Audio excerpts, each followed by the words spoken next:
Steven, did you forget to go live again? Yeah, hang on. You know what we're going to do? We're going to redo it. We're going to give him 30 seconds. I'm just kidding. We're not going to do that. I did have a question, but guess that's gonna be my question for the show now. Is do you remember to do what you're supposed to do before the show starts? I only have one job. No, I'll ask a real question. Are Oh. you are you sad that Shannon Sharp is leaving Oh, undisputed? sad's not even, it can't even begin to describe how I'm feeling about that. I am distraught. I, quite frankly, Crestfallen? shout out to Draymond Green. His new thing is quite frankly now. Quite frankly, I was not going to come on the show after hearing that news. Oh I damn, was you were that crestfallen. look, I just think that I wouldn't be as sharp as I usually am on the podcast. Well done. Thanks. No, if you are there's a little bit of news coming out right as we're starting this podcast. Monty Williams just signed with the Detroit Pistons to be their new head coach for 6 years. Good Lord, Monty. Ugh, Good luck coaching James Wiseman. that sucks. I feel bad because he had a good gig and now he needs to get a new gig. So Yeah. that's what he's going to do. But Shannon Sharp is going to leave undisputed. He's going to have a contract buyout with Fox Sports, and after the NBA Finals, he is leaving. Can't say I'm upset because I hate that show and I hate all sports debate shows in the morning. I will say though, I did like Shannon Sharp, even though he tormented the Raiders. I did like him as a player. He was fantastic. That's the kind of Shannon Sharp that I want to remember. The Shannon Sharp Hall of Fame tight end, not this new Shannon Sharp that is spitting and screaming at Skip Bayless and jumping on the court during Lakers and Grizzlies games. Even though I think I guess the whole rumor is he's going to leave Fox to go work with Stephen A. Smith on First Take. But yeah, just. They're trying to do anything they can to keep that whole thing alive. Like, when are they going to realize that it's just that whole? When are they going to realize? When people stop watching? Like when it's outdated. You know, it's not, Steven. The whole format's outdated. It is. Just because people watch it doesn't mean it's not outdated. People still watch the Fast and Furious movies. Those are outdated. Whoa, hold on there. You're. Whoa, hey, are you comparing the idiotic nature of sports debate shows to the idiotic nature of Fast and Furious movies? Totally different. I'm actually one's intentional, one may be intentional as well, but they're just feeding off the stupidity of America. And I guess so is Fast and Furious. I guess it's an apt comparison, Steven. Correct. I think so. I don't want to spend the whole time talking about Shannon Sharp. I just saw that come up. Why not? I brought it up because I don't care that much. I really don't. But if you have an opinion on it, I'll let you say your piece. Then we can move on. I have zero opinion on it. All right, then I have nothing. All right, then let's move on. I'll have a better legitimate question for you now. Oh, Did you shed any tears when Bob Myers gave his press conference? I was kind of emotional. Yeah. Any real tears? Any real Bob Myers tears? I didn't shed any tears, but I was in a state where I just got home, and after work, normally when I'm done with the drive, I'm kind of just in a state of, how would I put it? I'm in a state of autopilot. Like, I don't feel emotion. I just all I do is I just come home, I eat lunch, and then wait for that food to go down, and then I go to sleep. Like, I don't laugh, I don't cry, I don't do a Jimmy V in between the hours of like 1 and 2 p.m. I don't laugh, I don't cry, I don't think, I don't do anything during that hour. But then Bob Myers came up, and that presser, when he started, it wasn't really when he started going about the fans. I think I just became more emotional, thinking, damn, this is kind of one piece to the dynasty just gone. It's over. And, you know, when he was like reflecting, I kind of started reflecting a little bit. It's just like, but that's what he does, man. That's the type of way. It's just the way that he talks. He's very sincere and very thoughtful. Oh God, yeah. And just, it's just, you could tell it, you know, it might be sort of an easy decision for him right now. You know, it might be in the grand scheme, but I do think it was hard for him to say goodbye. Oh, 100%. And real, just your opinion, man. Stephen Langford, Derek Papa. Yeah, they get it. They could look on the marquee thing. It's like, Some, geez, if you don't know our names, it's like on the video screen. Look yeah, at I know if you're listening to this for the first time, you don't even know who we are. that. But the Ernies know who we are, and thank you for always joining us, Ernies. Even though they always put betting lines for how long it's going to take for us to start the podcast, I do find that amusing. It's cool that people actually show up on time. I don't even show up on time for my own. The I was the like, the Ernies do, and the line tonight was 2.5 minutes, and we definitely went over that. definitely went over that. Ugh. Oh, well. Apologies. We've been waiting for this for a long time. Mhm. I think this was back in February, I want to say, where Woj first reported about Bob Myers technically or possibly. Well, first he said that Bob Myers doesn't have a contract for next season, and there was speculation of whether or not he was going to return. And there was reports years ago when there was no when I guess when Magic Johnson was going to leave the Lakers position, that there was rumors that Bob Myers was considering that job. And I have it on good authority that he was going to. And then he thought about it more and just couldn't walk away from the Warriors. And now he does. So it was speculation during most of the season, and it came to fruition Monday or Tuesday morning. We were wondering if there was going to be a Bob Myers press conference, and sure enough, there was. And even before the press conference, we got a Woj bomb, getting the quote from Bob Myers himself saying he's going to step down and it's just time. And then watching the press conference, like we all make fun of Bob for the Kevin Durant thing where he cried, and maybe Bob just doesn't have good tear ducts and like he can't show the actual tears coming down. But I did feel emotional because Bob is God. He is a great person. And I only say that because we got to know him from working at 95.7 The Game. Do we have to show that picture of me in the background, Steven? Nope. Sorry. Why did that pop up out of nowhere? I thought I was doing that secretly. I was saving the background for the end. I was trying to plan that. I was doing that all. That's why I was a little late. I was trying to find that photo. But anyway, continue on. Sorry. Continue with your. The last thing I need is that thing circulating. Thank you. Bob is well, he's just the salt of the earth. Yes. It was awesome to have him on weekly with my pops in Lund and Bonte, and it was always funny because it felt like we always were talking about some injury with him. So we Right. called it the medical hour. And Bonte always wanted to go into it more like it's the medical hour with Bob. And Bob, like every time I had to like talk to Bob after, be like, "Hey, sorry, we're just talking to you about injuries." He goes, "No, it's what comes with the job." Right. And he was the nicest guy. And I'll bring this up. People don't remember that. People may remember this or not. During the 2016 season of the Raiders, Greg was away from the show for a lot of the time. Because he was dealing with a family issue. And a lot of people wanted to know, they asked me all the time, what's up with Greg? How come he's not on the show?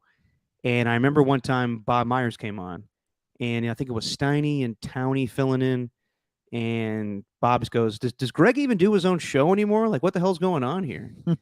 And my dad reached out to Bob, and he explained the situation. And Bob was more than understanding and cordial and was trying to help him out with the situation. So Bob has always been just the salt of the earth, just an extremely nice guy. And you could see it in his face and everything that this was going to be difficult for him. And he really didn't want it to make it about himself. He wanted to thank everybody that came before him, like the Larry Rileys who mentored him, the people that, grew in the organization with him, like Travis Schlenk.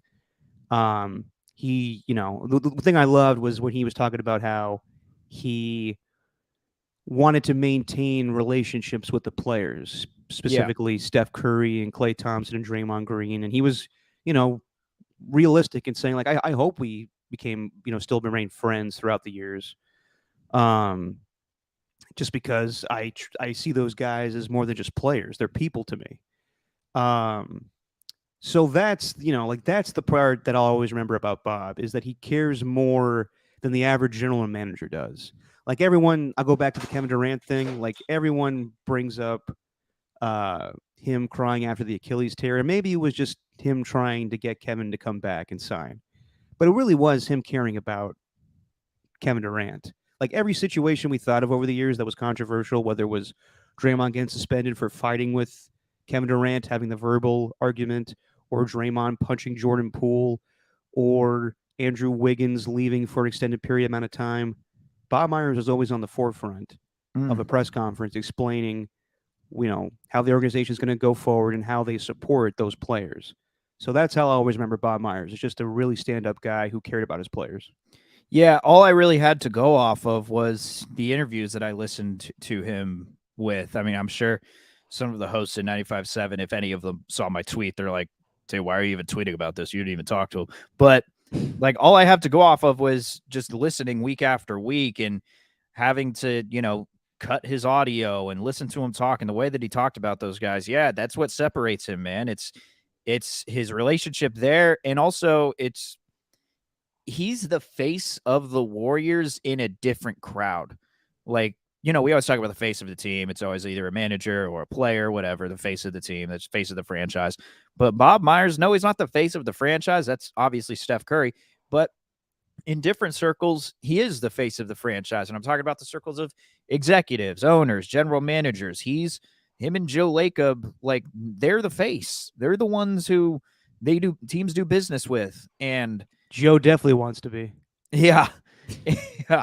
Yeah. We'll get to his mic stealing moment.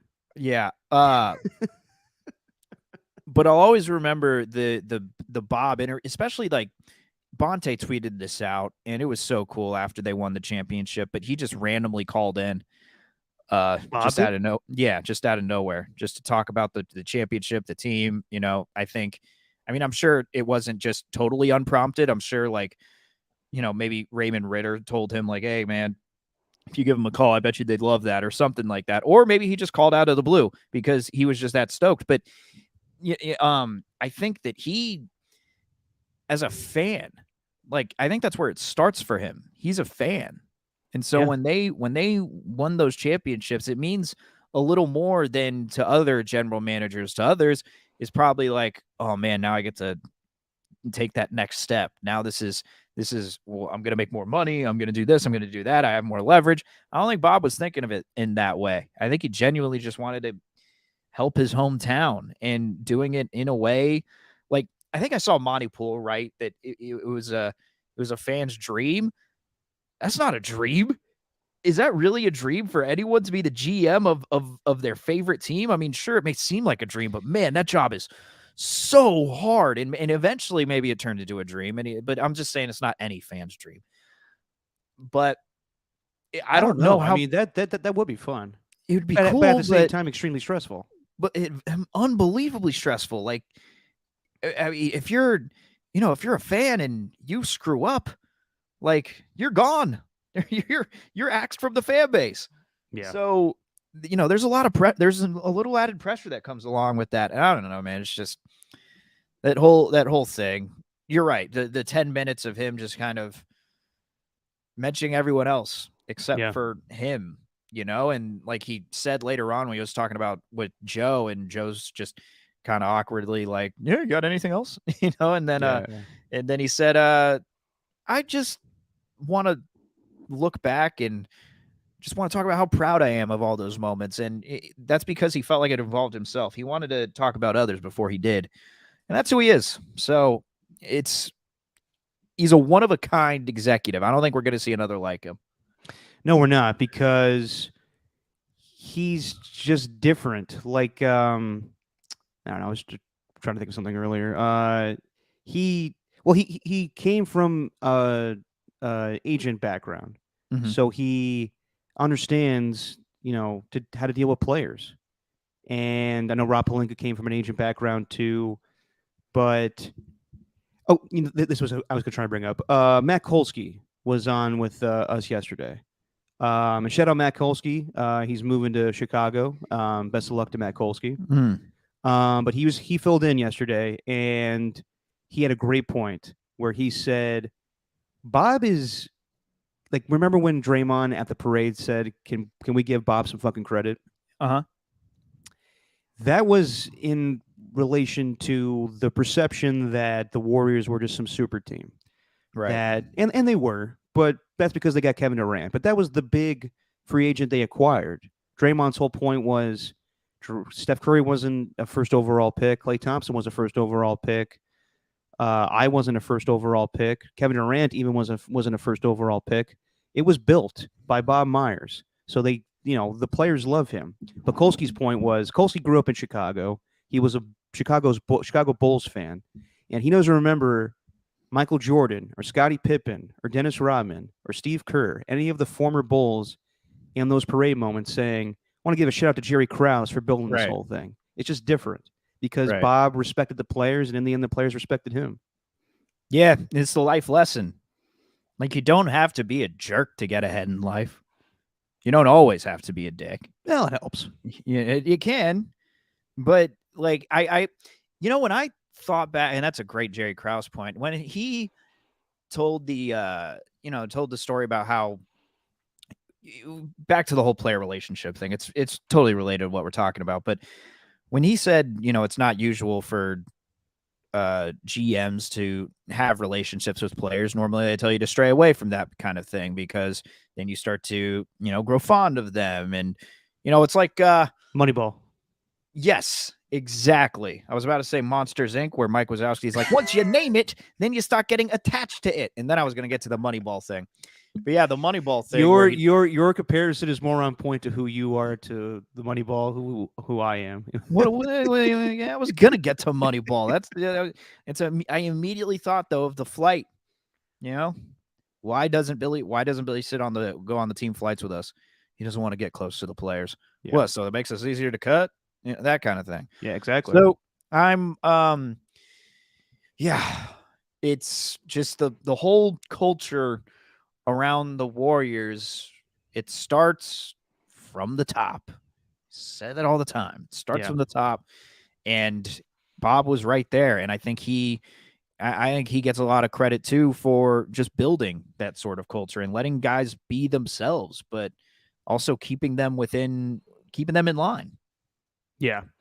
And just to go back to how good of a guy Bob is, you bring up the story where he called in to talk to Bonte. I remember a time where we were supposed to we usually had Bob Myers on Wednesdays. It was part of the basketball hour where St. Lee and Kalena or Matt Steinmetz or Donald Foyle. It was a rotating third wheel or fourth wheel for the basketball hour. Yeah. But Bob Myers would join us on Wednesdays. And for whatever reason, he came on earlier that week. But it was so ingrained into his system that he just remembered to call in on Wednesday. So we had Bob on like on a Tuesday or Monday. And then he called in on Wednesday again. And I was like, hello? And he was like, hey, it's Bob Myers. Just wanted to call in for Greg Papa, Bonte Hill show. And I was like, Bob, it's Derek. You came on Monday. He's like, oh, shit, you're right. You guys want me on again? And I was like, if you're up for it. And he was like, yeah, whatever. He just did it because he's a nice guy like that. Oh man, I'm definitely gonna miss him. And just watching the press conference, he did say that he believes the organization is in good hands going forward. Whoever Joe Lacob decides to be the next general manager, and Bob is going to stay on until June 30th. So he's going to be part of, even though when he brought it up, but also Joe brought it up, and he seemed like, oh, am I? That was the awkward thing to me in that whole presser. Well, we'll definitely get to that. But Bob is gonna, stay on until June 30th. So I guess he is gonna spearhead the draft, which he joking like so that's the great thing about Bob is he can laugh at himself too. He was like Tim Kawakami asked the question, so who's running the draft? And no one can answer. And then Bob goes, well, maybe it's a good thing I don't run it because it's been shown in the past that I'm not very good at it. Just kind of laugh, like poking fun of himself for the James Wiseman or any other the picks that went south. But yeah, I mean, Bob is the man. And yes, I thought the moment should have been about Bob. And then, awkwardly, Bob is, referring to Joe Lacob, but then he says, oh, I think Joe's going to come up here now. And Joe said what he wanted to say, and I thought Matt Mayoko had the perfect tweet where he said he's not really a big press conference guy, but he was enthralled with Bob Myers' press conference because it showed who Bob was as a person. It showed who Joe Lacob was as a person. And while Bob did not say what was the reason he was leaving, he was nice about it. He just said, sometimes you just want to leave something. Not you don't always don't have to give a reason for why you want to leave. And he didn't give detail about what he wants to do next. Um, I believe that he's just not going to be a general manager for the time being. Maybe in time, but I think that he's just going to relax and take it easy and maybe be a media personality. I would love that because I don't think we have many general managers on TV related to basketball. We have Bobby Marks, but that's about it. Yeah. But just to go to Mayoko's point, so Bob didn't give a real reason why he wanted to leave, but it was apparent. I thought so, in the sense that Bob is such a nice guy, and he, you know, didn't want to throw anybody under the bus and didn't want to be rude. He gave a lot of praise to Joe, but I think it was clear that he's tired of Joe. That's what I came away with from the press conference. Yeah. When Joe said that I'm going to miss calling him 5 to 20 times a day. Yeah.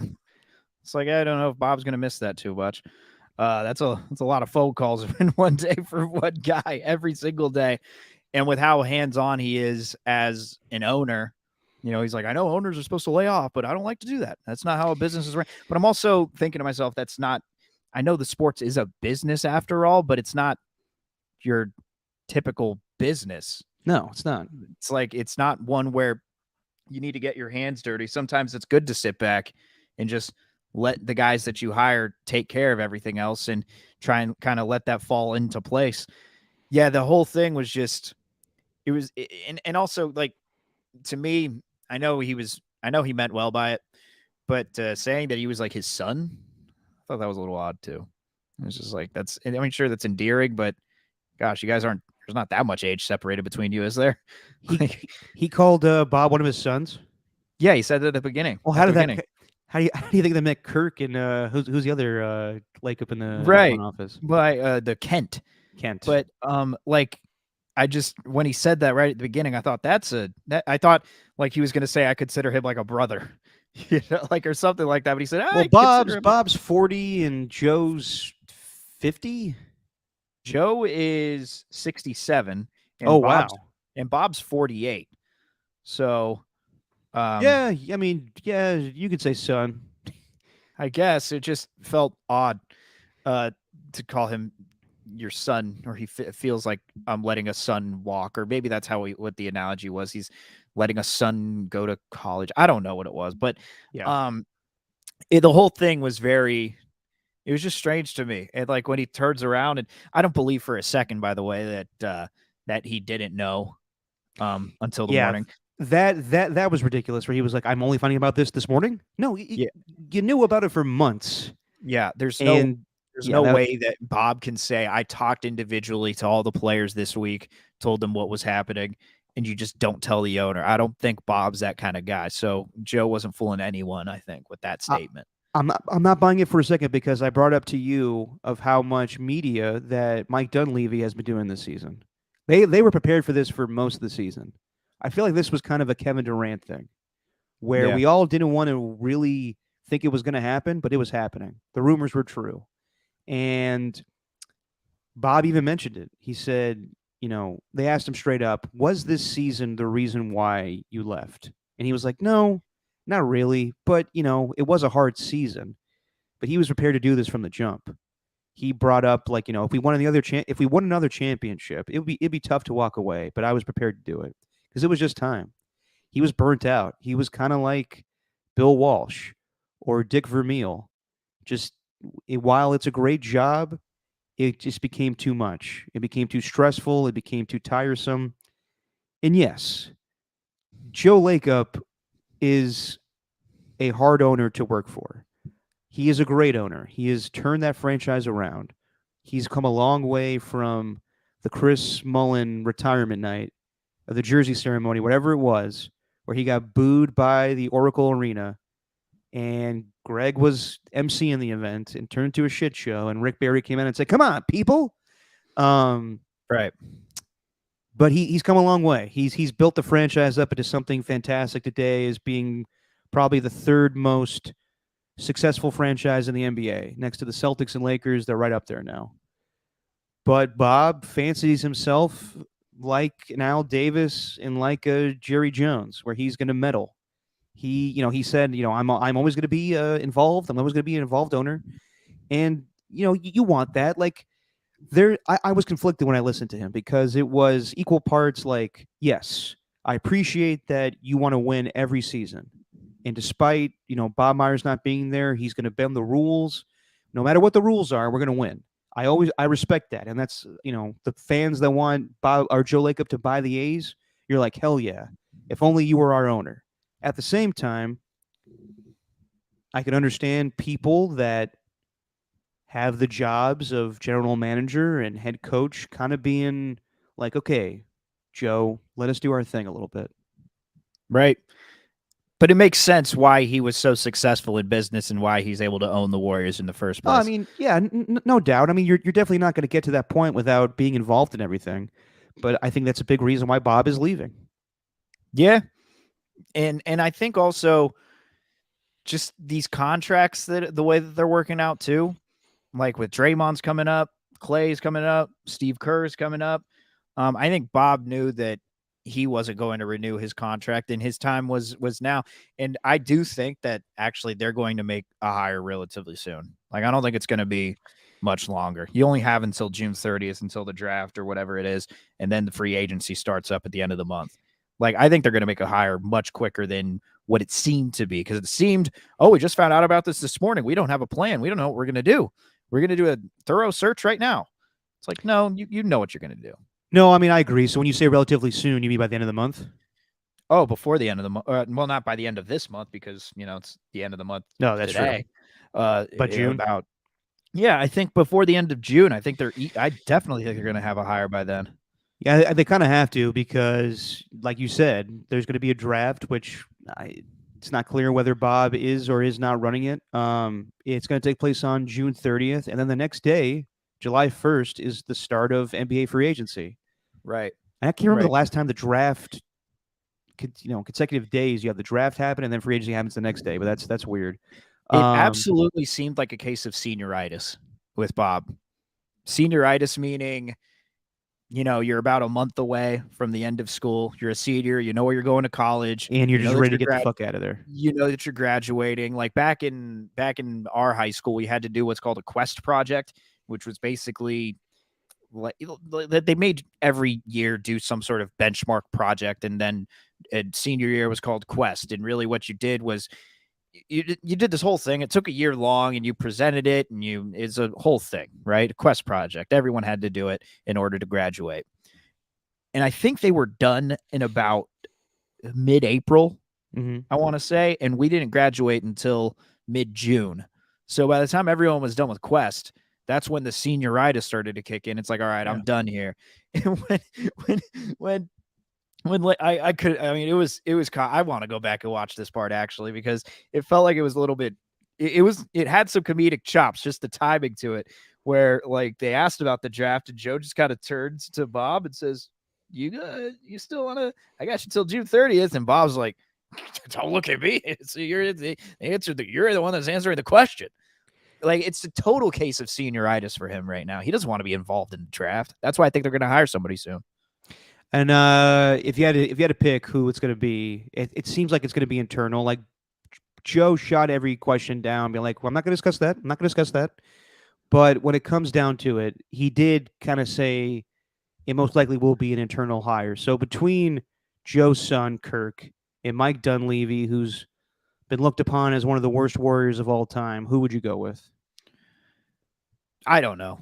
Like, I know I'm supposed to give an answer to that, but I genuinely don't know enough about what these guys have done. I don't know what they've done. I don't know what they've done in terms of how they've evaluated players. Like, if I had to choose, I probably would go Kirk Lacob, because he has grown within the front office over the past decade and a half. But also I don't know what his relationship with it is with the players, and I think you need that with guys like Draymond, Clay, or Steph. But also maybe that lack of attachment is what they need in a GM. Maybe Mike Dunleavy Jr. doesn't have that sort of attachment to him. I don't know who it's going to be. I think it's going to be one of the two. I don't think there's anyone else that's in the running, and I think Joe gave us a pretty solid idea when he said that they want continuity. Yeah. It's like, yeah, all right, continuity. Who else are we going to hire? I don't know. The two guys who have been assistant GM and executive vice president, a step below Bob Myers the whole time. The guys who are prepared, I don't know. I know he's supposed to play coy about it, but I think that it's going to come down to those two. I don't know which one. Like, I genuinely don't know which one. I'm not going to sit here and act like I know which one would be the better fit because I just don't know what they have done specifically. No, I'm glad you answered with I don't know, because that's a fair answer to have. Like, we all have to give an answer. Give a take, give a take, give a take. Nah, I don't know. And I don't know either, Stephen, to be perfectly honest. I think that they've groomed Mike Dunleavy Jr. to take that position better because I've seen him a lot more in interviews lately. Like, when he was on that pregame show with Bonte this year, I texted Bonte immediately being like, they're grooming the new GM. They're definitely grooming the new GM. And I do think it's going to be Mike Dunleavy Jr., but I wouldn't be surprised if it's Kirk Lakeup either. And I know everyone's going to be like, oh, Kirk Lakeup, really? So Joe just hired his son. Listen, I get it. I am a product of nepotism myself, even though I hate it. I don't like being associated with the idea of just I got here because of my father.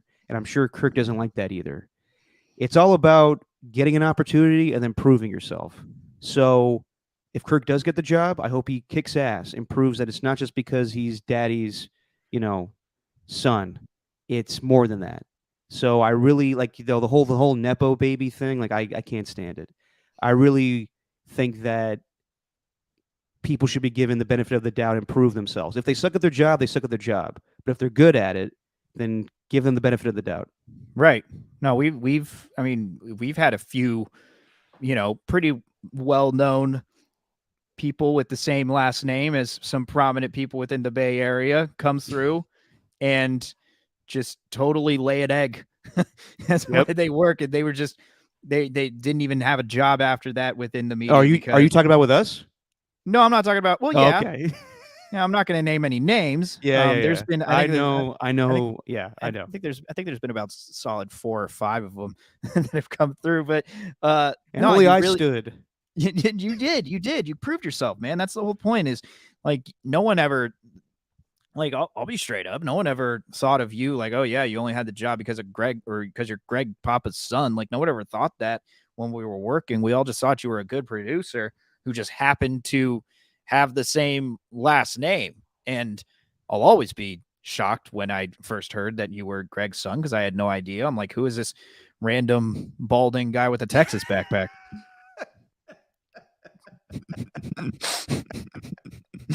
That's fair. I do get that often where you're like, you're Greg's son? Yeah. The guy with the perfect hair? All right. Yeah.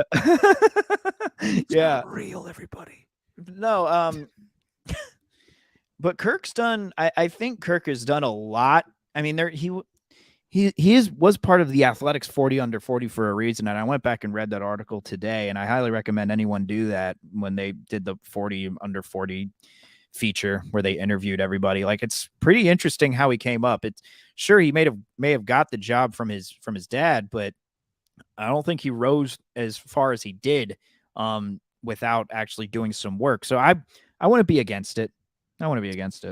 Yeah, I mean, we'll just see what happens here. Whoever does take on the job, I am happy that it sounds like it's going to be an internal hire because you don't want someone new jumping in right away and being like, all right, Jonathan Kuminga, you're out of here. Or Jordan Poole, you're out of here. Or Draymond Green, we're not re-signing you. Or Klay Thompson, this is your last season with us. It can't be that cutthroat. It's got to be someone that knows the organization, that's been around these players, that understands them, that respects them, and that at the end of the day, if they have to make a hard decision, they're just doing it for the benefit of the team and doing it without any malice or any cutthroat nature. So if it does come from Mike Dunleavy Jr. or Kirk Lakeup, I think it will be taken better from the players when they're told they're not going to be a part of the team going forward. Can I also, um, and I'm going to just predict it here, but I do think there is going to be a ripple effect in some way. Okay. I do think this does decrease the chances of Draymond wanting to take on a new contract with the Warriors, potentially sign an option.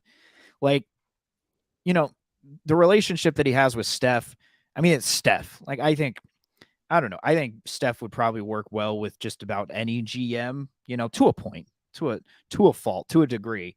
I mean, obviously it's hard to build a relationship for 12 years, but it seems Steph is a pretty easy guy to kind of, be a boss to, essentially.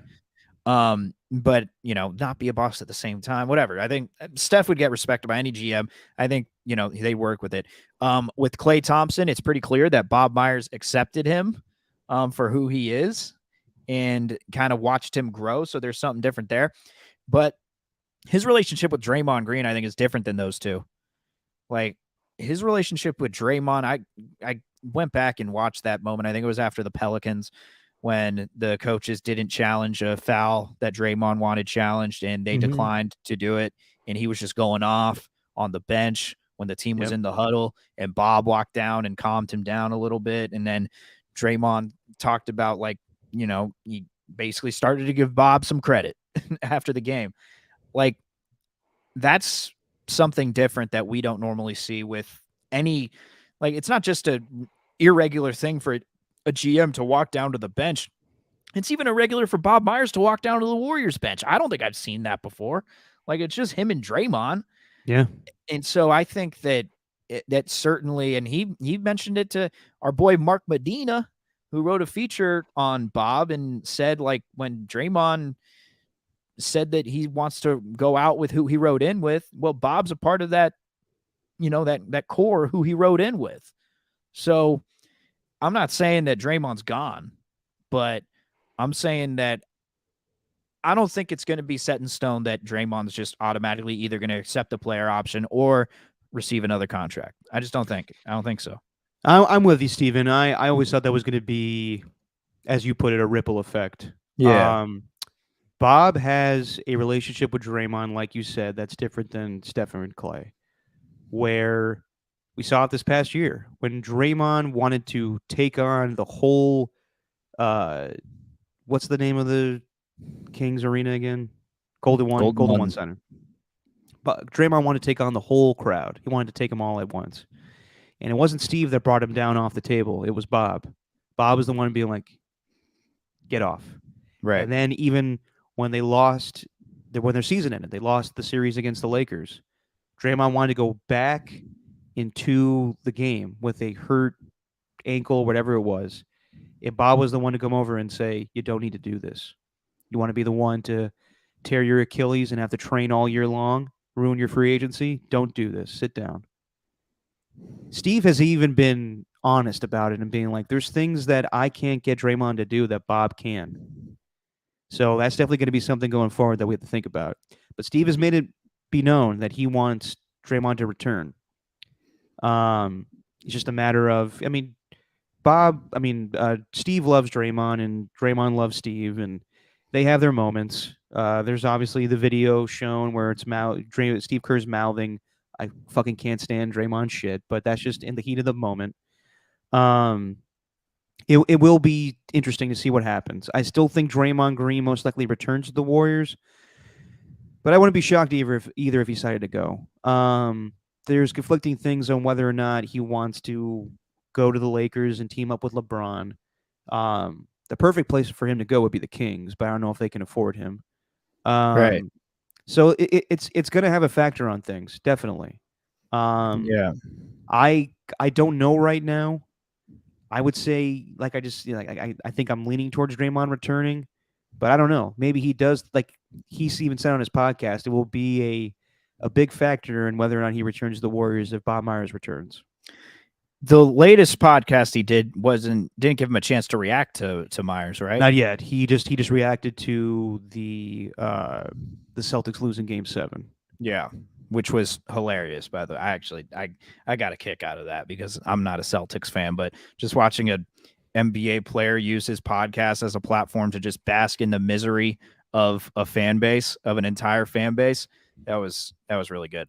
Yeah, man, it's the type of like, it goes back to the type of relationship like you see. Let's just say, you watch a father with 3 kids. Let's just say take Succession, for example. You don't watch Succession, but Logan Roy has 3 children. Well, technically 4, but one of them's kind of a joke. So that doesn't apply to this that we're talking about. We're focused on the 3 here. Are you talking about the head? We're talking about Logan Roy, who Brian Cox plays. So the guy with the slicked back gray hair. Yeah. Brian Cox, the lead sheriff in Super Troopers. Correct. Yeah. Yes. The guy from the crazy uncle from that terrible Johnny Knoxville movie, The Ringer. Terrible. Yeah. Just a little outdated, but yeah, it's still good. It is not. It is. All right, my man from the McDonald's commercials. Correct. Yes. There you go. He's the main. He's the head honcho, right? Yes. They have their 3 kids. They have Shiv, Kendall, Roman. Not going to count Connor in this situation, but damn, I didn't know you were that big in Succession. Yeah, I love Succession. And no one watches Barry. Kendall, just watch Succession. Like, what's up with you, you hipster? Come on. They're just sure. Like, I never got into Game of Thrones, never got into Mad Men. They're just certain shows that I just don't think I would be into. It's not a question of me being a hipster or anything. It's just me, like, I don't think I would enjoy it. Actually, I have a strong feeling you wouldn't enjoy it because it takes thinking, emotion. Oh, wow. Really? No, I'm just playing. I think you might like it. It's funny. But anyway, he's got the 3 kids, Kendall, Shiv, and Roman. And Shiv and Roman, yeah, it's Siobhan is the name. It's weird.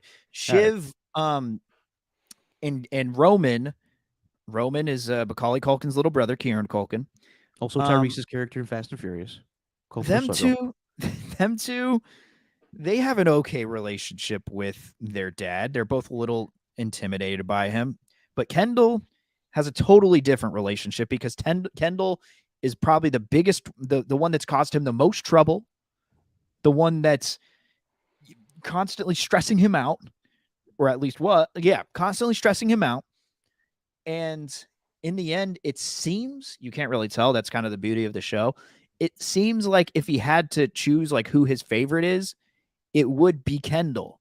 Now, it seems towards the end, it doesn't seem to like any of them, but we don't know. But it seems Kendall's that guy. And I'm not saying it's the same thing with Myers, but he has like the similar relationship with Draymond. It's like, he's caused me a lot of stress over the years, more than these other 2. And we'll throw in Kevon Looney as well. Like, this guy caused me a lot of trouble. He's the only one I have to deal with. Yeah. But there's something that grows within that struggle between them. It's a different thing. And that's really what I'm getting at. It only took me 5 minutes to get around for that. I get what you're saying because it's Bob's chance to be, he already has children, but it's Bob's chance to be a kind of a fatherly figure, or kind of, be the parent of the situation with Draymond, because right, Steph's already a grown adult. He doesn't really need to watch over him. Clay just is going to be Clay. He's going to, do his own thing. He doesn't have to worry about that. Draymond's the one he's got to take care of, and Draymond respects that. Yeah. And and you could tell it's just, there's a trust that's built there, and it's hard to build that sort of trust with any pairing anywhere, even between, a real dad and a real son, whoever it is. Like, it's hard to build that trust over years and years and years, but they slowly but surely, like, there's a chemistry that they have. I also thought of this the other day. I was watching back that parade where Draymond Green said, "Give Bob some fucking credit." In that moment, Draymond is ripping LeBron James for the super team comments, where he said, "I never was on a super team." What are you talking about, bro? You started the super team. Yeah. There was a time where Draymond hated LeBron, and then something happened. Like Yeah, they got the same agency. That's what happened. Yeah, but he ripped him. Like I remember that so well. And us, that was the day I got severely sunburned. All of us in the crowd were like, "Hell yeah, Draymond, fuck LeBron," and Draymond was leading the charge. And then they became best of friends. It's a terrible ending. I told you it was the take, Derek. The take after the Lakers series. Maybe it was this The take in the Lakers series for the mischievous plan all along.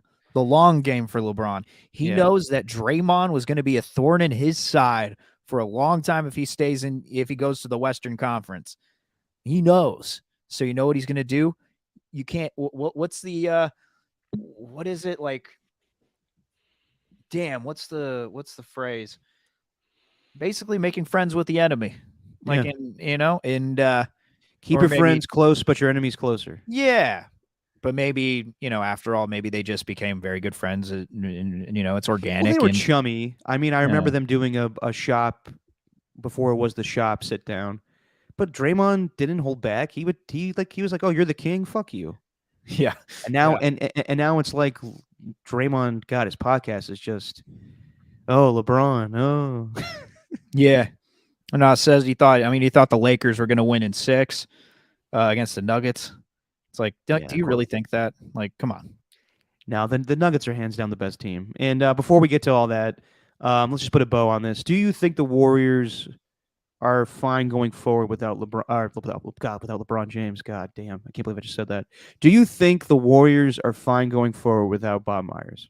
I'd have to judge from the draft first, and then I'd have to see this offseason. To be honest, my initial answer to that would be no.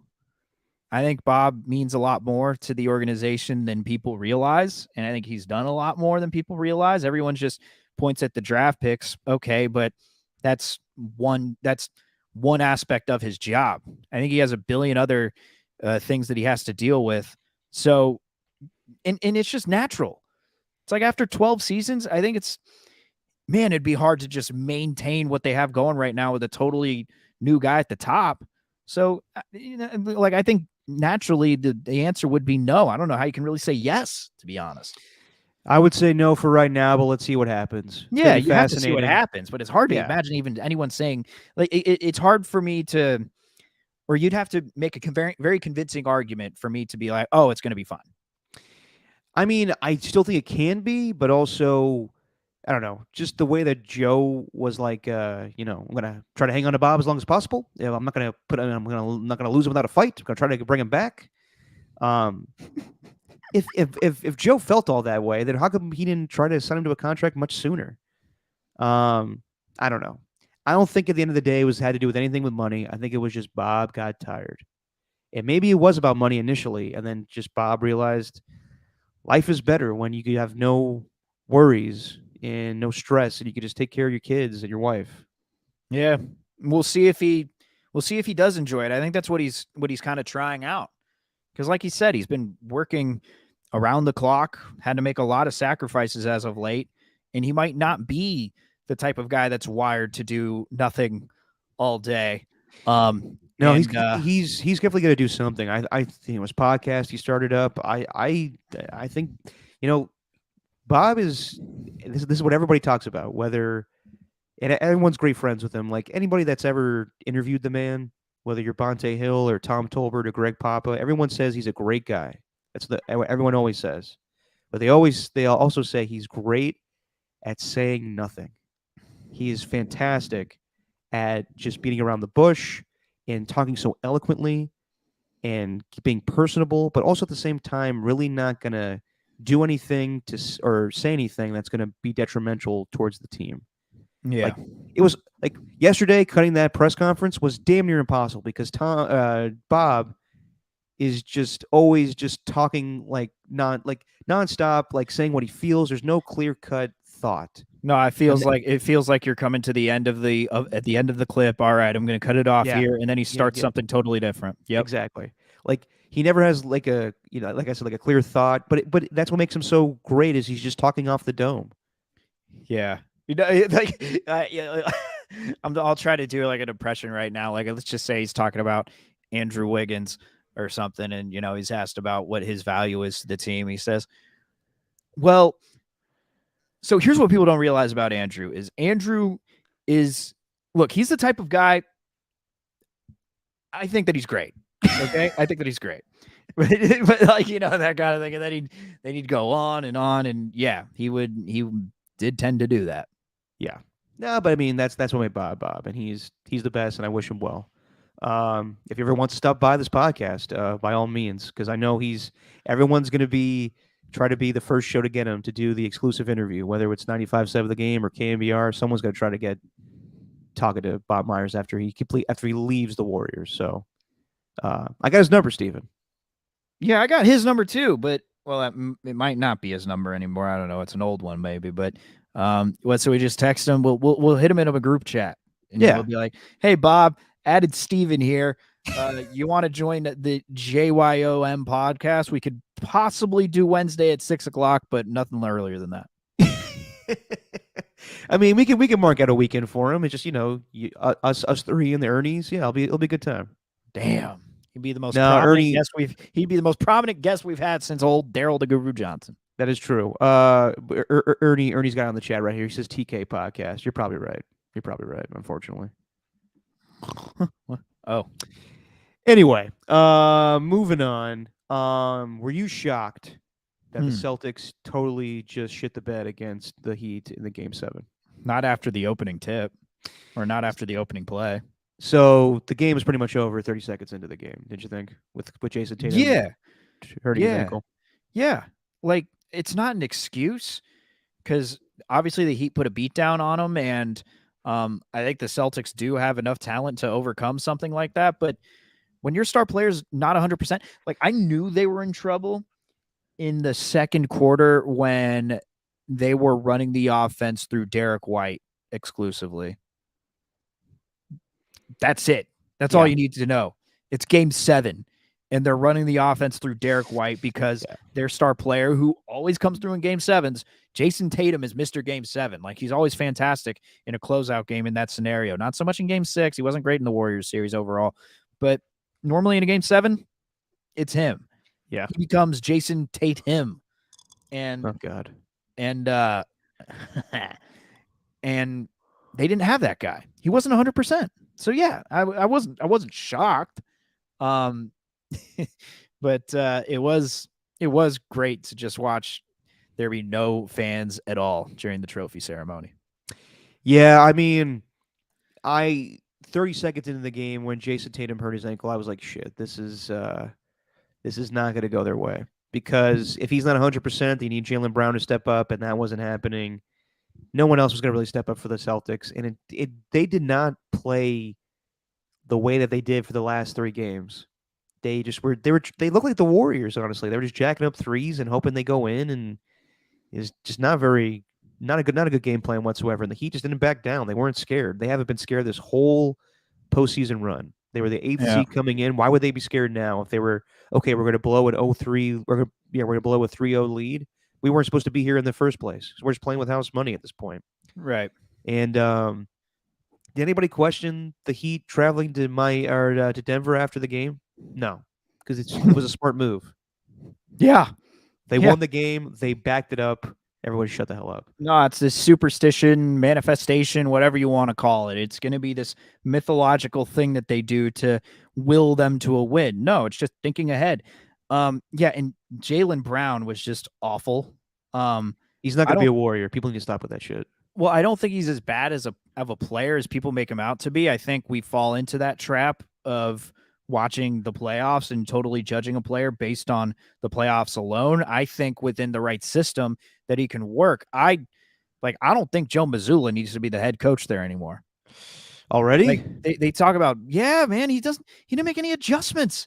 Like, he was not ready for the moment. In the end, like, the reason why they were down 3-0, sure, they were missing out on shots, but like, man, Eric Spoelstra was just running circles around him as far as coaching, like whether it's throwing out these zone defenses, Joe Mazzulla not knowing what to do. They don't like Charles Barkley for all the crap that we give him. And well, not me. I'm a Barkley apologist, man. I love Barkley. Like, a lot of people hate him in the Bay Area because he says things, whatever, because they're territorial, whatever. But Barkley basically said like they don't have an offense. They Yeah. don't run an offense. They don't move the ball. They don't do anything. They just do the your turn, my turn thing. Yeah. And like, I think with a brand new coach, and I know this is the 8th straight year they've gone to the Eastern Conference Final, but had Ime Udoka still been the coach of that team, I think it would have been a different outcome. That's something I wanted to bring up. So I'm not ready to fire Joe Mazzulla. He has time to grow as a head coach. But if they had to do it all over again, would the Celtics have been like, all right, thanks, Joe. Ime, you're back in.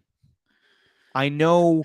Listen, we never were given full clarity of what actually transpired. Was it that heinous enough where he now has a new job with the Houston Rockets?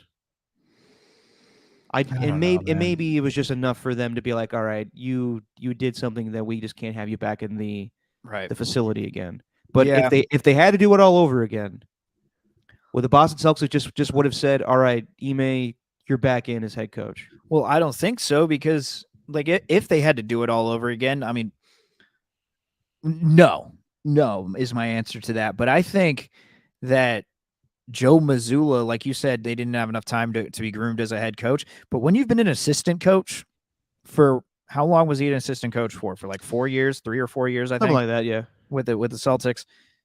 We've seen it with Luke Walton. We've seen it with Mike Brown. You are an assistant coach and you take over.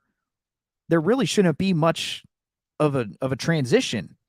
Like he had a season to work with them, and I know a lot of people are saying that maybe we're disrespecting the Heat a little much. Maybe the Heat are really the second best team. Like, I'm not gonna buy that.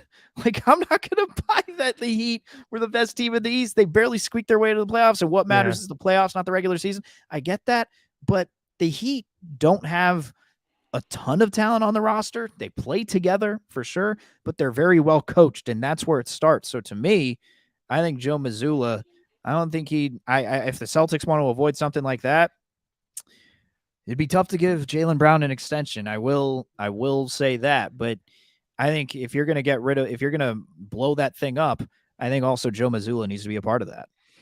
I wouldn't do that just yet, but I do understand why they lost that series, and it was because of the lack of experience that Joe Mazzulla has.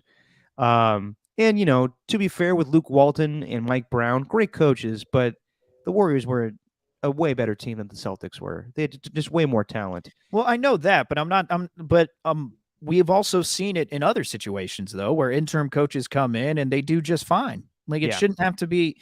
It shouldn't have to be a case where you fall in the first 3 games to the Miami Heat and then you get embarrassed in Game 7 when your main guy goes down, when your number 1 guy goes down. Yeah. I don't know. Maybe that's just me being Mr. Wednesday night point guard. I don't know. I'm trying to think of something different than Monday morning quarterback. Yeah, that was a stretch. Where I'm just making these hot takes here, but I think I don't see Joe Mazzulla. I don't think they need him to be the coach any longer. Do they go get somebody that's been fired that's available, like a Mike Budenholzer, or no? They don't want Doc again. Well, but even Budenholzer. I mean, he's a great coach as well, and they did deal with some injuries. Budenholzer even had trouble with adjustments. That was his that was the knock on him. Well, so I don't even know who the right hire would be. Doc Rivers is the king of not making adjustments. Huh? Doc Rivers is the king of not making adjustments. How many 3-1 leads does that guy have? I'm just saying, like, it'll be all right. Yeah, it'll be all right. We'll be fine. I will say it was disappointing. Not that I'm a Celtics guy by any means, but I wanted the history to happen. It was kind of disappointing to get to that point and not fulfill that. It was all set up.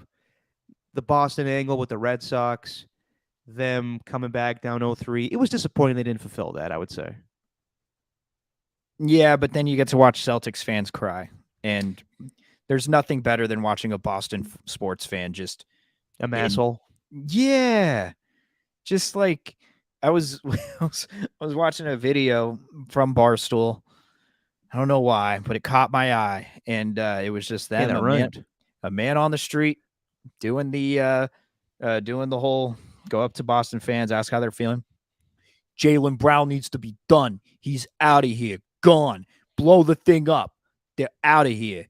Like, I like watching Boston fans just, as Draymond said, suffer. It's entertaining to me. But yeah, I just thought the game was disappointing. It's like, Yeah, it was. call it the two best words in sports, and then the star gets hurt on the first possession, and it's a total blowout. No point in even watching the game after the third quarter. Yeah. I think it was disappointing in that aspect. I'm not really disappointed that the Celtics didn't win. I think that, I mean, yeah, people say the two best words in sports are Game 7, but the next two worst words are blowout. Like that was terrible. Yeah. I mean, I don't know. I wanted it for the history's sake. Like I think the Boston fans kind of get a bad rap, to be honest. But also it's warranted in some aspects. But to be completely honest, I kind of wanted to see the Celtics and Nuggets play because I'm all for this NBA Finals. I'm all for it. I will watch, but it's not the greatest matchup of all time. This may be the lowest rated finals we have in quite some time. Who cares? I know, believe me, I don't care. I really don't. Sounds like you do. I do and I don't. It's my buddy tweeted out this the other day. It's an NBA TV matchup of Heat and Nuggets. It's fine. Like the most intriguing thing is we have seen Nikola Jokic lose his temper. Is Jimmy Butler going to say something to him where he's going to lose his shit and get something's going to happen? Because what happened in that one series against the Suns? Nikola Jokic they were in a elimination game. They were down 0-3, and Nikola Jokic got ejected early in that game because he pushed somebody. Like, he has a temper. He gets fiery. And I wouldn't be the least bit surprised. Like, Jimmy Butler is not faded by anything. Right. So I can see him getting under his skin. Yeah, he can definitely give it a shot. I think it's going to be a great series, man. I do. I think you got two well-coached teams. You got Jimmy Butler, who's like trying to be like the prophet of the Miami Heat, just basically saying, we're going to win this game. We are going to do this, like, and all this sort of thing. He's trying to will them to their win. And then you got the Nuggets. They got another head coach who can compete right up there with Spoelstra. Him and Spoelstra, some of the longest tenured coaches in the league. They have a guy who maybe should have won his third MVP in a row in Nikola Jokic. Like, those guys, I think it's intriguing, man. It is. I do think it's two of the best head coaches in the NBA going against each other, so that will be interesting. It just doesn't have. Listen, I'm going to watch. Like, for pure basketball purposes, I'm definitely going to watch. But as far as, like, this will be the first NBA Finals, like, I think of quite some. Well, we had one with Giannis versus the Suns a couple years ago. But the NBA is driven by star power. They want LeBron James in it. They want Kevin Durant in it. They want Steph Curry in it. And this is the first time where we're not going to have like a true superstar in the NBA Finals. You could put Giannis in that category. I don't think Jokic is there yet. I don't think Jimmy Butler's there yet. So this I think Jokic is. I think Jokic is. How can you not label him a superstar winning back-to-back MVPs? He is in the NBA as far as respect for players and for fans. But you're not putting Nikola Jokic on a billboard to represent the league. You're not? Not yet. I think we can beg to differ on that. I believe me, I know I'm sounding ignorant on this subject because I do really respect Nikola Jokic's game. I think he's, he looks like a lumbering oaf out there, but he plays fantastic. He shoots the three well. He's probably the best passing big the NBA has ever seen. But as far as a marketable player, I don't think so yet. Okay. Who cares? Like, who cares about any? Listen, I'm telling you, I don't care. It will just be something that is discussed. It's like, this is not going to lead. Like, I know the NBA finals are going to be on ABC, but I'm sure ESPN is not running with this every day. Or maybe they will. Maybe not, but like, I don't care if it's being discussed. I'm not going to listen to those discussions. That's fair. No, I mean, I'm Steven, I'm with you. I'm definitely with you. Yeah. I do think about this stuff from a TV aspect just because it is part of, sports are television. It's entertainment. And I'm sure Adam Silver's not happy about this, but yes, I'm going to watch. I don't give a shit at the end of the day. It's going to be fun basketball to watch, regardless. Mm-hmm. Mm-hmm. I still think like Jokic still has to. I don't know. Like when do you think Dirk became like a really marketable or like a superstar in the NBA? Oh gosh. Probably when he won his championship. It was after he won the championship. So if Jokic single-handedly took that team to the championship. So yeah. exactly. So if Jokic does that, that's when I think you could put him in that category. All right. I think that can like if we're gonna. I don't know. What do you want to do? The predictions now? I know we're probably Let's do gonna it do now. them. Let's do it All right. now. Well, I do not have the. All right. Were you singing "It's a Small World"? He's a Jokic after all. I don't know. Just to review. Oh, go ahead. Sorry. No, what were you gonna say? Just to review the conference finals predictions that we had. I think I said Oh, yeah. Celtics in 6. You said Celtics in 7. Got closer, but both of us were wrong. Yeah. And I want to say I picked Nuggets in 7, and you picked Nuggets in 5 or something like that. Huh. So you were closer. So I guess I got to do something. You owe me for the third round or the second round, but that coffee and the mayonnaise thing didn't seem to phase you. So we'll think of something for you to do. But I got to do something for the conference finals round. Well, let's. How about we just make it double or nothing? Let's do the. NBA finals, and whoever loses the NBA finals has to do some sort of punishment. I don't know. Do we eat some? Yeah. Do we eat some really spicy nugs? Like some really really spicy nugs? That won't phase me. Heat up some nuggets. Like, we'll just like get some Wendy's spicy nuggets, or I gotta put like some hot ones, the bomb on it. I don't know, man. You could wear a box for the whole show. You love that box. We'll think of a punishment. It's like the hardest thing I've ever had to do. As far as this NBA Finals series, how do you see this going, Steven? I got the Nuggets in 6. I think it's going to be. Any particular reason why? I think the Heat are going to get a couple of games, but I think the Nuggets have been so damn good at home this year. I mean, this thing could even get done in 5, but the way that I see it going is I think the Nuggets are going to win the first 2. I don't think the rust is going to hurt them too much. The rest versus rust thing. I think they're going to be well rested. I think Mike Malone's going to have them prepared. And I don't think Miami's ready for that altitude. I just don't think they're prepared. They looked exhausted even after that Celtics series. So I don't think they're ready for that Denver altitude. So I have the Denver winning the first 2 games, and then I also have Denver and them splitting the series I have them splitting the series in Miami, and then, well, I guess it wouldn't work if I'll just have winning in Miami game 6, whatever. Okay. By the way, did you know that I didn't know this stat? Apparently, Kevin Love, every year that he's in the finals, or every year that he's in the playoffs, he makes the finals. Yeah, I saw that. That's crazy. That is crazy. I think what it comes down to is that the Nuggets, while we have neglected them for most of the season, they have been the best team of basketball. They've been the most consistent team of basketball, and the Heat have been inconsistent. Obviously, they were the 8th seed coming into the playoffs, and then they ran through the rest of the East. They're just getting hot now, and I think it's going to prove now that they've had this layoff for the Nuggets. They'll get well rested.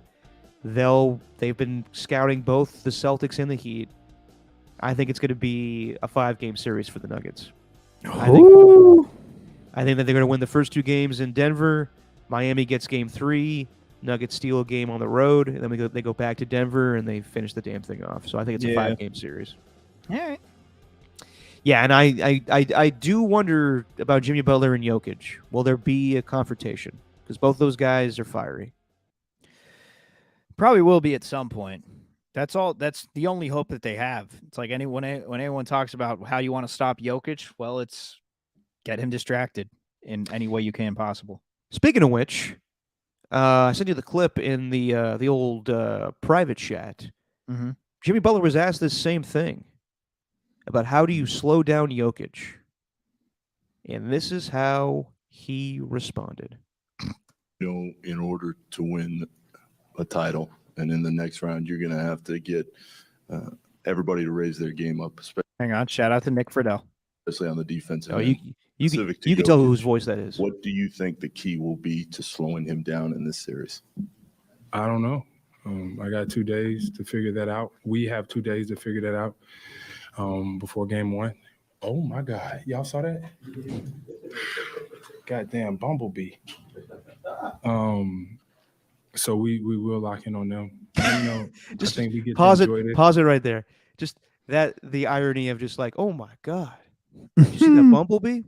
Anyway, we'll lock in. Like they're I will say the Nuggets are the better team, no question. But the Heat are just so unfazed by anything. Like Jimmy Butler was totally honest in his answer, just be like, I don't know how we're gonna stop Nikola Jokic, but we'll find a. Oh my god, there's a bumblebee. Like he's Right. not giving a shit. Like they just go out and do it.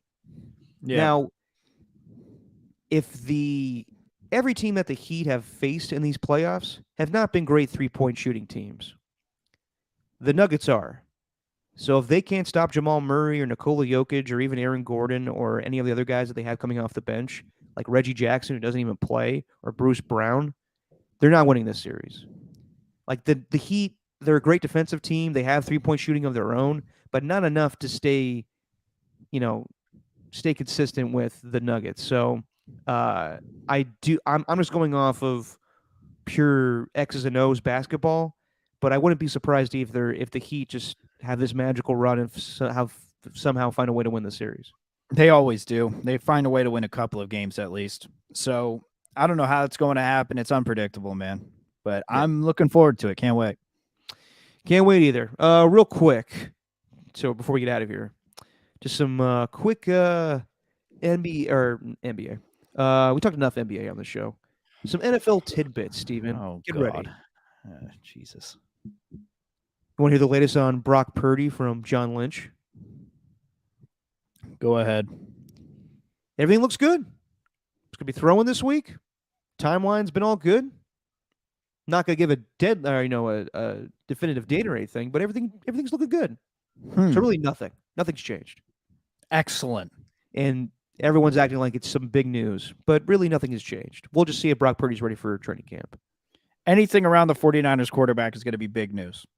Well, yeah, apparently Dov Kleiman is saying that, Trey Lance is getting all the second-team reps, and Sam Darnold's not, which apparently that's not true. Wait, what? You mean the first team reps? I'm sorry, first-team reps, yeah. I'm thinking Is there such thing as first team reps in OTAs? Not really. It really doesn't matter. I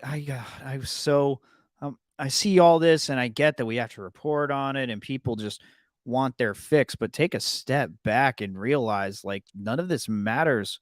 No, they're working out. They're getting back to conditioning. That's why the athletes and the players like hate doing these media appearances after this thing, because it's just so dumb to like even try to speculate on what's going to happen, because there's so much more in between now and the regular season.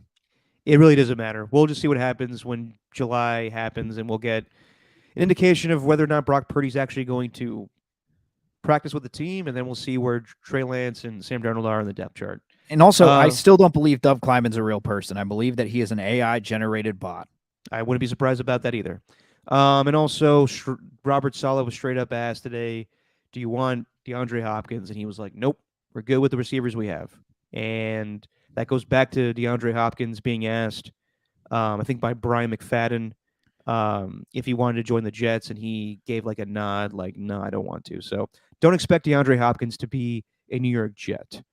And by the way, like, Aaron Rodgers back at OTA practice, like, God, I do not need what's her name?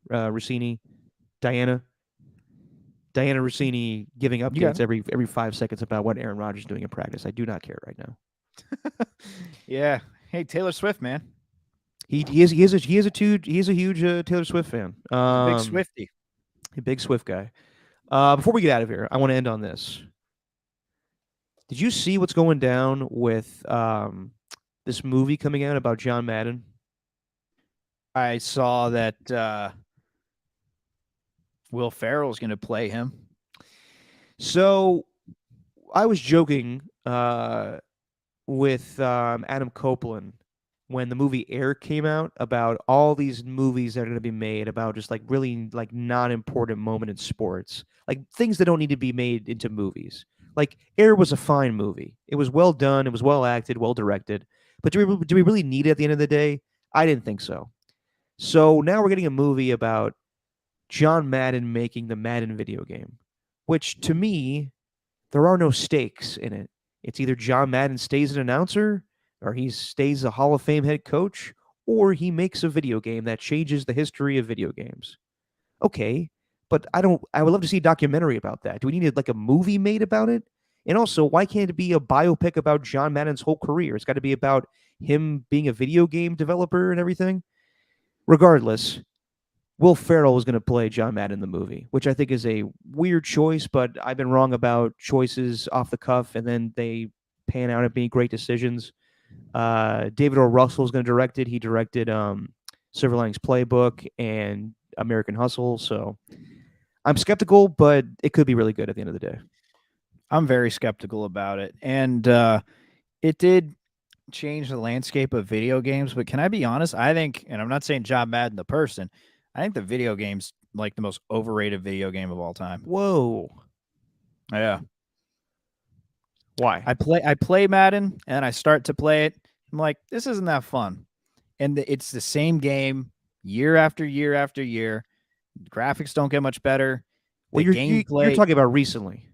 I'm talking about since 2008. The last one that I enjoyed was 2006. That was the one with Donovan McNabb on the cover. That was a good one. Madden 06. But after that, terrible. I wouldn't say terrible. Things have grown as time went on, but yes, I do remember those early Maddens in the 2000s, and those were fantastic. It's just, I think it's a very overrated game. The way that we've wait year after year after year for Madden to come out. When's the next Madden coming out? Well, you know what I do, right? I don't look forward to it at all. What? I always buy last year's. I never get it when it first comes out because it's like you said, it's the same game every year. So what I do, I just did it a couple weeks ago. I buy the new one for like 50% off. So it cost me like $15. Buy the new Madden or buy the old Madden that just came out last year and find some downloadable roster that some nerd did where he gets every new free agent signee and new draft pick. And there you go. You're all ready for the new season. You don't need to buy the new Madden. It's the same shit every year. Now, I will say this. A report did come out where EA Sports is their asses are on the line this season, where they realized how bad of a product Madden has been, and they're going to see if the franchise continues or not. Like this new Madden coming out this season will determine whether or not Madden stays as a franchise. Yeah, there's just something about it, man. I haven't enjoyed it too much. That's and that I'm glad that it's kind of a make or break season for them because something needs to change. Besides, I'll be too busy, finishing up old Hogwarts Legacy. Whew. Going around defeating trolls, defeating spiders. Man. Yeah. It's an awesome game. Highly recommended, Derek. No, I'll get right on that. As far as Will Ferrell though playing John Madden, you think Yes. that's interesting? Yeah, when they said the Madden movie was going to be made, I was wondering immediately who was going to play him, and I did not think it would be Will Ferrell. I thought it was going to be some random up and coming actor, someone who we didn't even realize, kind of like I guess you can't really think of a biopic right now where, the stars are unknown people because they're relatively known people, but not Will Ferrell. I didn't have Will Ferrell in mind at all. Yeah, this kind of feels like Will Ferrell's comeback at Adam McKay for not getting the Winning Time show. Like he gets to play John Madden now, which he seemed more appropriate to play Dr. Buss as opposed to John Madden. Like this seems like a stretch to me. Like is he going to gain some weight? Dan, even to be honest, man, even John C. Reilly, even though he was great, I don't know. I find it's like when John C. Riley's being a womanizer. I was like, that's weird. Yeah, know? but that was the character. I know that was the character, and I'm saying that the actor playing that character did not fit that character. Well, you Like ever seen John- Walk Hard? Yeah. Yeah. John C. Reilly could get his, man. God, when you hit me with, yeah, have you ever seen Walk Hard? Good Lord. Well, what do you mean you can't be married to more than one woman at once? No, Well, just like- what if you're famous? This is like just it was I tell you what, especially need- that scene in the restaurant. I'm like, I don't need to see that. scene in the restaurant. Yeah, Oh, where he's like Oh. going down on that girl in the middle of the dinner table. I was like, that's weird, man. yeah, but he looks like that was Dr. Bus. Yeah, I know. Still weird that it was John C. Riley doing that though. That's all. You get caught up in actors, like your image of them from other movies, and you don't want them to see them like do something else like that. I'm okay with seeing him do something else, but not like that, I guess. Yeah, you're right. Yeah, like you still have a hard time with Judd Apatow's wife Ursula dropping f-bombs in 40-Year-Old Virgin when you remember her as Ursula from George of the Jungle. I don't have a hard time with that. I'm good with that. I think she's hilarious. Something going on with your upstairs? Yeah, it sounds like they're having an EDM concert. I'm Uh, about to go up and ask them if they could turn it down because, yeah, it's just unacceptable. I'm so tired going into tonight. Kept me up all night last night. I'm so angry at them right now. God, they're still doing that shit? I don't know how to approach them. How do I approach them? Do I just like I gotta? Good I'll be question. nice. I'll be very nice about it. You know, I'm just probably gonna say, hey, I live below you. The sound's bleeding through our floor. Can you please Yeah. turn it down? And if they give you any shit, just be like, okay, it's Wednesday night at 9:00. Like, what the hell are you guys doing? Yeah. I don't know who it is up there, but they just started bumping something. Good Well, I'll let Lord. you handle your biz, Steven, with that. Best of luck to Bob Myers. We wish you all the best. Yeah. And yeah, these NBA finals will be interesting. Who gives a fuck if people are going to watch or not? We'll be watching. Mm-hmm. But we don't need to do every other day for this podcast to review every Heat and Nuggets game. So, I said let's come back in a week, Steven. right. We'll be back on like a Monday or a Tuesday, and we'll review the first two games of the series. How about that? Sounds good to me, my man. All right, Ernie's. We'll see you then. Steven, you go kick some ass upstairs Mm-hmm. and say what we always say. Damn, I didn't think of anything cool. Just our opinion, man. Okay. Yep.